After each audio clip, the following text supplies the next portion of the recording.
Intercoin, bringing power to the people. So I'd like to introduce Greg Magershak, who's going to be talking to us a little bit about how local economies can use tokens and crypto and create these kind of local communities. So Greg, thanks for being with us. The floor is all yours. So we built a platform that allows us to create essentially web-based community software for any community. When I say community, I mean like the GBA is a community. But I also could mean a small town in New Jersey, like a township, or we're talking about making Las Vegas coin. And honestly, it could also be online communities as well. So this is about online communities and connecting them. So for example, everyone who's coming to the GBA conference, we're building an app to unite everyone at the conference, give a way for the speakers to interact with the audience, have questions and answers and voting straight from the stage, right? That sort of thing. And then live streaming to people who are not there. So this is a site, our own site's been built on this thing.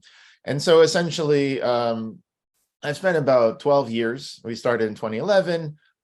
We've now attracted over 11 million people in over 100 countries to use this stuff. Typically, the communities are small.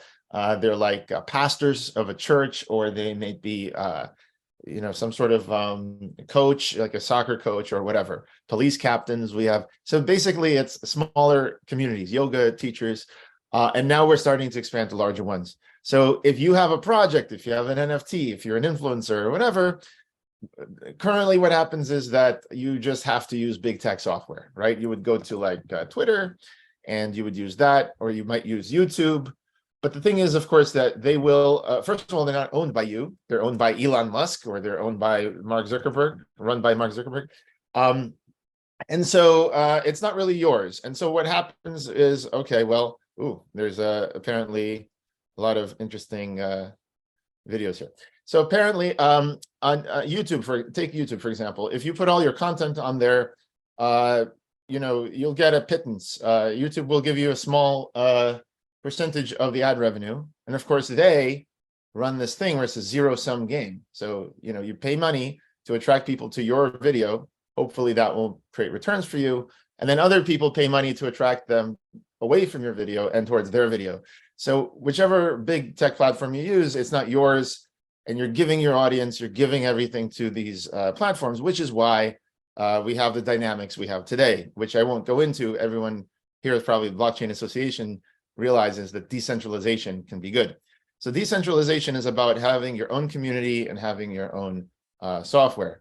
So if we take that further, 5 years ago, we started Intercoin, a project that helps essentially launch your own coins. We're not the only one, obviously. There's many initiatives, but we really care about utility. We really care about these coins being used in the real world. So you think of things like Miami Coin. And I've spoken to all the groups. I've spoken to City Coins. Over the years, I've met everyone. From Brock Pierce, I flew down to talk about building something in Puerto Rico. Also, we were talking about San Juan Coin, Las Vegas Coin, and many others. So I've met Michael Casey. We've been in CoinDesk talking about blockchain voting, which I'll talk briefly about. But the main thing is, here's the thing.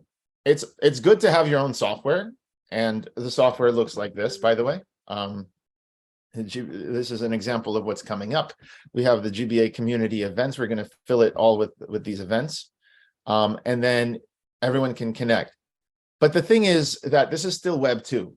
So even though we have all these people and they love to have their own web server and run it there and have all their content that they control, right, on their own site and control everything about their relationships, it's still kind of centralized in the sense that they have their own server, right? Everything lives on their server, and it kind of looks like this, right? There's a database, and people can come in here and see all of the different things. And the problem is that it can be changed, right? I can give a role, I could give an administrator, I could say owner, right? And all of a sudden, some guy who has access to the database can go and change everything. So that's not good if you want to have elections and voting and governance and decision making and an economy, right? And you have your own tokens, which is now what I'm going to talk about. So you do want to start putting these things on the blockchain. As your community gets larger, more valuable, like GBA, you want the roles to actually be secured, right? You don't want overnight someone get a role because somebody hacked into the server, right? Similarly, when you're a marketplace for teachers and students, you want to secure, perhaps you're moving $20 million every month, and you don't want to be responsible for that, because then you need surety bonds with every state in the United States and so on. There's different rules about money transmission. So it's nice, obviously, to have the security be outsourced to a blockchain operator. And some blockchains, like Gerard was saying, are more secure than others. They could be scored on different things. But it's not enough to have the infrastructure. That's the point. There has to be software. There has to be smart contracts, which are reliable and vetted and audited. And they have to be coming out of a factory.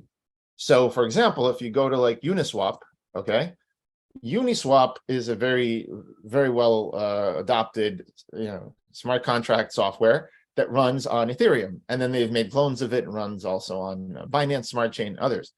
Now they do different innovations, and once in a while, the new software, the new version comes out with some bugs, and they need to fix that. However, when you go and you use any of these specific things, like if you want to buy Intercoin, you want to buy any of these tokens, right?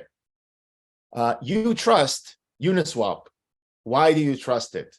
You trust it because it's not a custom contract that was just written, an individual contract that's like one of thousands. No, they're all coming from the same factory. So if you go to actually Uniswap on Etherscan, I wasn't planning to do this, but it's actually pretty easy to show. Etherscan, here we go, Uniswap version 2, the router. Okay, so basically what it is, it's a smart contract that anyone can read the code. Different groups around the world can audit the code. And of course, this is the important part. All of the instances of the Uniswap pools, okay, the instances come out of a factory. And so this factory behaves in such a way that you can actually click a button and create a pool, right? You pay some money, there's gas fees, etc. But the idea is, that all that code is identical. And the only thing that's different is the parameters, right? So your pool might be between these two tokens, and then it might have this much liquidity or whatever. But the idea is that the code is known, and whatever parameters you put in, it still works. And so that is how you create confidence in software. So for me, blockchain is a very revolutionary technology, or I should say smart contracts are a very revolutionary technology, regardless of whether they run on blockchain or some other thing like a DAG or hash graph or whatever. The reason is because for the first time in human history, people can trust that the software, the code, is going to do what it says is going to do. Okay, so like if this code was running on a server somewhere, and it was on web services in the cloud, I don't know, maybe somebody comes in and changes something. If the database could be changed, that's not secure. But here, both the data and the code are stored on a blockchain. Now, you can't store a lot of data, but the data you do store is assumed to be very secure, especially with blockchains like Ethereum and so on. Okay, so that's the infrastructure. Now let's talk about the applications of what we can do. And so this is where I want to get into I guess presentation. So I put together this thing. Basically, we are one of the projects that are trying to make crypto mainstream. Okay, so crypto is currently not mainstream. And now even the word crypto, like people don't associate it with cryptography, they associate it with cryptocurrencies, which many of them, people got a bad taste in their mouth after last year, especially after Luna and all this stuff. So perhaps you should say making blockchain mainstream. But anyway, here's the thing. Crypto and blockchain has been around for a long time, right? Over 10 years. Bitcoin's come out 2009. If you look around, you don't see people using it in their everyday life. And this is a problem, because if this technology is not being used, then essentially it becomes the province of like people who are doing these, esoteric things. It's sort of like what computers were when it was just text mode DOS. There were some people knew how to use it. the vast majority of the public had no idea, and that's not what it's supposed to be, right? It's supposed to serve our communities and government helping private sectors working together. So whether it's Bitcoin or Ripple came out, it was a little better in terms of throughput. It was a lot better, but it worked with banks. Then we have Ethereum come out, and suddenly the floodgates opened for this kind of software applications to come out. But still, how many people that you know are using an ERC20 token to pay for everyday things, right?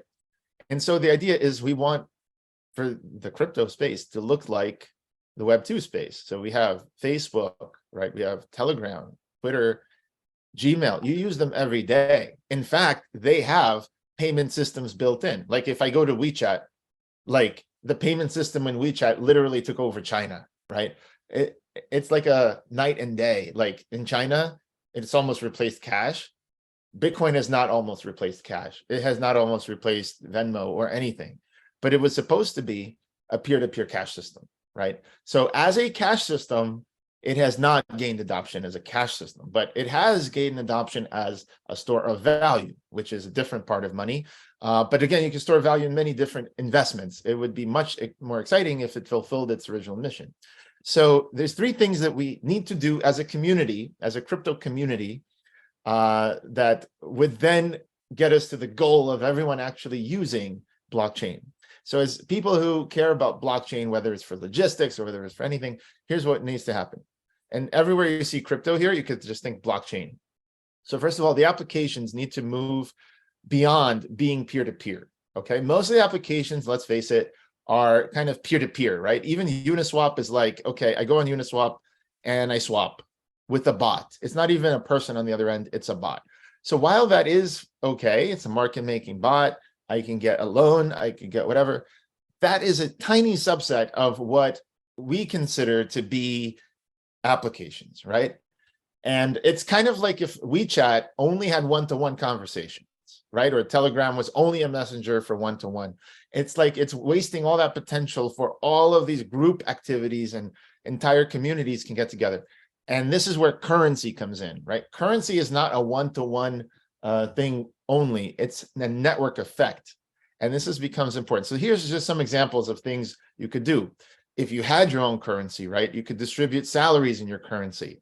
If, God forbid, if something happens in the United States, there's a depression, or like in Sri Lanka, literally like Sri Lanka ran out of money. Everything came to a halt. They couldn't buy fuel. They couldn't do anything. And maybe now, like they got loans from the US, or maybe they'll get loans from China. But again, that is what we rely on now. We rely on the top-down giant, federations to issue the money and everything like this. But what if a community could issue its own money for the purposes of having its members pay each other, right? Like GBA could have GBA coin. And so you could, first of all, do an accounting of who has contributed the most, what's important. People could make offers like, hey, if you watch our videos, for every minute you watch, you get this, and if you bring valuable members, you can get 10% of whatever they earn or bring or whatever. So each community can then decide its own monetary policy, and what I'm going to get to, its own fiscal policy, which means the community can actually tax things, make it more expensive to litter, to create these negative externalities, externalize the cost onto the residents of the city. So it's a really, like a Wikipedia, for example, could make vandalism costly, right? If it's determined that you messed up an article, you lose points, you lose currency, right? That's just an example. So it's a way also to, people need to understand that taxes and fees are a way to sort of solve these collective action problems and create disincentives for people to mess things up. Anyway, so you could distribute salaries. And the important part is, how do you get this started? How do you get the virtuous cycle of a business paying its employees in the local currency, and then the employees going and spending money at the local businesses? There were certain things in the 19th century with factory towns. You got to be careful because they were a little bit oppressive when it's just one factory, one company store and everything. You remember that song, I sold my soul to the company store, something like that? Anyways, so you got to be careful that there is a lot of optionality And you want to create good virtuous cycles, not, food deserts and things like this. Anyway, you could also invite people to enter a contest and put a goal where you don't know who is going to enter. Perhaps it's outsiders. And you can give out your town's currency or your community's currency in exchange for people. And so the thing about contests is that it's a little bit of a lottery, right? Some people win, some people lose. It's a game of skill, but at the end of the day, you're taking a chance. You might walk away with nothing. So this is where you start. You start with people who are volunteering in your community, or people who are competing and may walk away with nothing, because these people are doing work. They're doing real valuable contributions, and they might not get anything, or they right now agree not to get anything. So these are people who are donating to a cause in, let's say, earthquake in Turkey, right? I want to help people directly on the ground. So you want to start with people who are willing to give something for nothing, okay? And there's a lot of that out there. And what you do is you bootstrap with that. So what happens is, before I go on, I'll just give you one example. I want to pause and just maybe if people have some questions. Suppose that I'm trying to start Vegas Coin, right? We actually had real discussions with people like in Vegas, like the Forward Party chapters in Vegas, because that's like a third party now. They want to start their own coin, the people do. And they kind of bought into our idea that the only way you could have a universal basic income really is to give it out in your own coin. But how do you get the coin started? How do you get the coin adopted in the city, right? So step one would be to essentially approach the people who are mentoring kids for free, who are volunteering their time, right? Helping charities. Go to all these charities and let them give out the coin. So it's like proof of work, except the work is helpful to the city, right? And you do have to trust the charities, right? There has to be a little bit of, whenever you're giving out free money, there's always a chance for corruption, right? So you have to have multiple parties maybe confirming that, in fact, this person did put in the hours and did do the work. But assuming that's the case, right, on a small scale, you're giving out these things, then you can go to the casinos in Vegas and say, look, you guys have chips, so you understand the concept of an internal currency.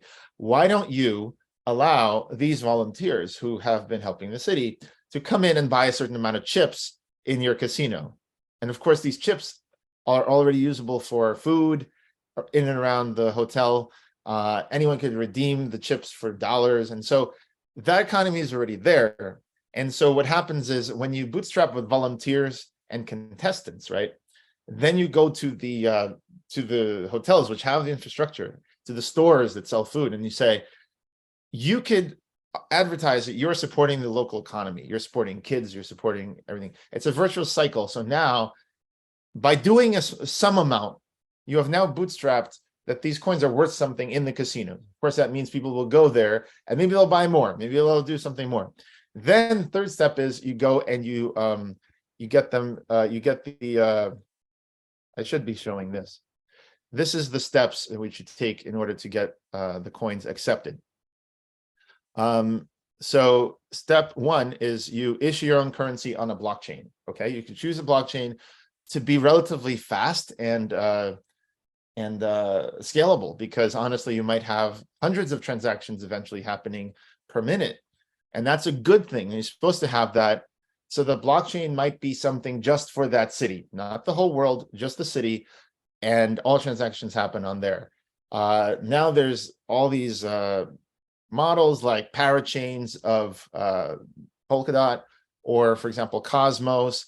It's sort of a hub and spoke model. There's this big blockchain that's secure, and then there's these little blockchains that are fast, and every once in a while they dip into the big blockchain to make sure to secure their transactions. So anyway, you issue your currency. It allows the people in the city to start doing something with it. You might airdrop it, like a universal basic income, or as they call it in the crypto space, an airdrop, right? And so you could do that.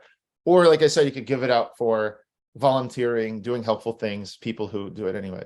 Either way you do it, you distribute it to customers. So like GBA would distribute it for watching videos of the talks, for example. So that would encourage people. It would also distribute it for inviting other members who then join and get a membership. So that rewards people for joining. It can also reward guests by giving them some tokens and saying, look, you're spending this membership fee, but you're also getting this that you can spend in the ecosystem, you see. So of course you could also shape people's behavior by rewarding them for getting helpful comments that are upvoted by others. And upvoting would be like transferring your coins to someone because you really like what they had to say, so on. So now we finally get to step 3. Before I get to all of the step 3, I've only talked about how to put the currency into circulation, not about how to give its value so much, except for approaching casinos. Is this all making sense? Is this interesting to everybody? I think this is great. I've learned a lot actually in just a brief time we've been together. Fantastic. I love it. Absolutely. I've spent about 5 years just on this and then 12 years on the social. And so another very important concept is that money and currency is a social phenomenon. It's a community phenomenon. It's not something where, like, if I tried to invent my own language, okay, I don't have any network effect. So I can speak that language, and somebody invented Esperanto, somebody invented Logban. And so like they had to do the work of like teaching other people. Somebody actually brought back ancient Hebrew, made modern Hebrew. Okay, when they were going to Israel, they needed a language, and so they were called forgot what they were called, territorialists, or people who wanted to move to Israel and speak Hebrew. Okay, it's like Zionist. And so, but the idea, whether it's a religion, a culture, a language, or whatever, it requires a network effect. Okay, so Facebook would be worthless if only 2 people in Harvard used it. It could have amazing features, but if the whole point of Facebook was that it was the Facebook of Harvard, and that the more people in Harvard used it, the more valuable it became, right? That's the network effect, the mass, critical mass. So the key thing to note is that Facebook didn't have to take over the whole world to be usable in Harvard, to be very valuable. In fact, if someone else used some other thing in some other university, Facebook would still have taken over Harvard. So this is the key, that you don't have to be Bitcoin or whatever, one coin for the whole world. In fact, you want each community to have its own monetary and fiscal policy. And so one way to get everyone using it is to have a social network. You can see this over and over. WeChat was a social network. Where is this?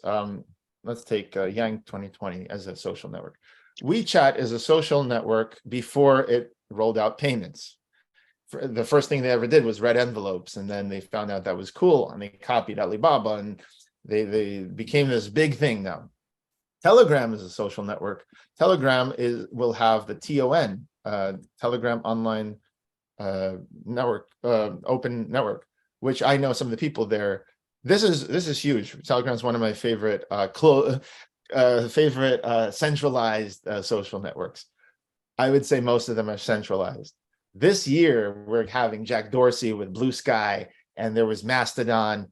People are starting to discover, hey, maybe we want something other than a giant centralized network.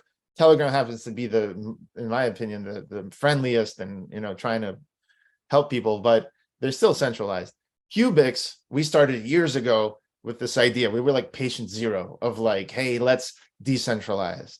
And since then, I met Tim Berners-Lee. I met a lot of people with my co-founder, including Gerard. Hey, Gerard, I got to say, like, you've had a bigger influence in some sense than Tim Berners-Lee even in the last few years. So he started the web. You can think of as Web 1.0. And then this was me with him at MIT. This is his team. They made a decentralized network. They got funded for a few $1 million, and he left MIT. So having a social network, a social layer of Web 2 is really, really good as a launch pad for introducing these credits. Just to give you an example, here are some credits. I can earn credits for all kinds of things, just for filling out my first name, last name, or whatever. I can invite friends. I can buy credits. And of course, I could use the legacy banking system as well with Stripe and all these things. It does work. But of course, it would be nicer instead to just connect your wallet, right? And basically go ahead and use Web3. Hey, Greg. Yeah.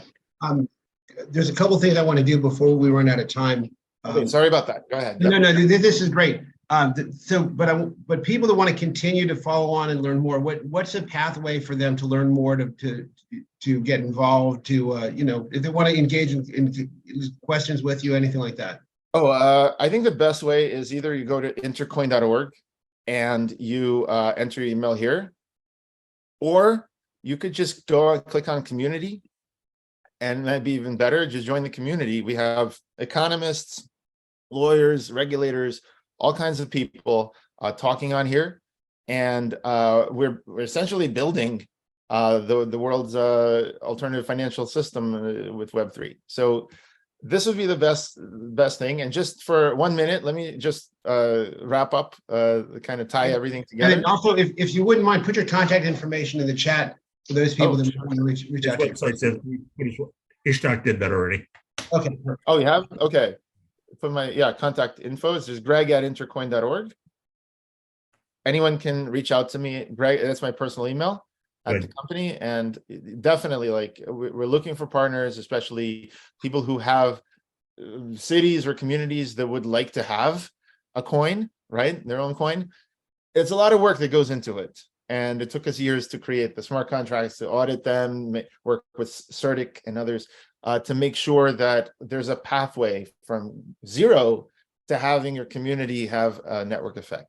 So just to tie it all together, once you have the coin in circulation, once you've given accounts to all the GBA members and you've given them the coin, right, everything, you need to actually get people. So you have to approach people with goods and services and say, look, accept the coin because other people in the community will accept the coin, right? And for now, you could use it for advertising on our site. We'll help you bring more people that have the coin to your thing. So step 4 is that you get people visiting the community. Think of Disney dollars, right? People visiting Disney World buy Disney dollars. People go to a casino, they buy chips, right? So you're creating opportunity for people to get 5% off on everything in the city. Like to be the first to hear about Intercoin's roadmap and news? Definitely join and subscribe to the channel. Don't forget to click that little notification button so you can get updates when the next video drops. And the next time we interview a legend like Noam Chomsky or Patrick Friedman. And if you would like to participate in the conversation, go to community.intercoin.app. We'd love to hear from you and about your community. This is what the project is all about. Intercoin, bringing power to the people.